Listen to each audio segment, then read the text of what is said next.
ये खबर जूनागढ़ से सामने आई है, जहां पर एक व्यापारी के साथ कापड़ और नकद रकम लेकर ऑनलाइन धोखाधड़ी की गई थी, जिसके बाद इस मामले की पुलिस शिकायत दर्ज की गई और पुलिस ने 3 आरोपियों की गिरफ्तारी कर ली। वैसे ये जो तीनों आरोपी है वो सूरत के हो रहे होने की जानकारी सामने आ रही है, तो वहीं फोन पे की डुप्लीकेट एप्लीकेशन के जरिए ये धोखाधड़ी की गई है, ऐसी जानकारी भी सामने आई है। पकड़े गए तीनों आरोपियों के नाम राधिका पटियार, देवांग पटियार और भावेश बताए जा रहे हैं। 13,700 रुपयों की धोखाधड़ी हुई थी, ऐसी जानकारी सामने आई है। तब इस पूरे मामले के मद्देनजर जूनागढ़ के डीवाईएसपी रविराज सिंह परमार ने ज्यादा जानकारी दी है।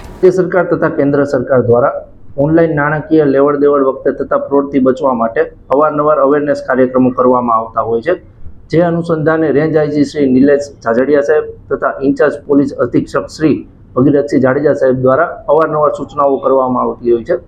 ગત તારીખ જૂનાગઢ એ ડિવિઝન પોસ્ટે ખાતે એમજી વણઝારી ચોક પાસે હની નાઇટવેર દુકાનમાં એક કપલ ખરીદી અર્થે આવેલ હતું અને 10,700 રૂપિયાની ખરીદી કરેલી હતી અને ત્યારબાદ તેઓ પોતાની પાસે રોકડ રકમ ન હોય, રોકડ રકમ પર તે લોકોને 3,000ની જરૂરિયાત હોય, તે રીતે ટોટલ 13,700નું ઓનલાઈન ટ્રાન્ઝેક્શન કરેલું હતું, પરંતુ આ ટ્રાન્ઝેક્શનની અમાઉન્ટ જે તે વેપારીના ખાતામાં જમા થયેલ ના હતી।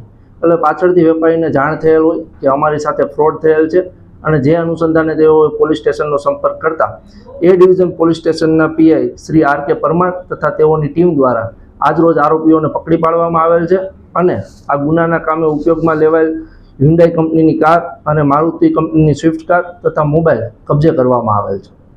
हमसे जुड़े रहने के लिए हमारे YouTube चैनल को सब्सक्राइब करें और नई वीडियो की नोटिफिकेशन के लिए बेल आइकॉन को दबाएं।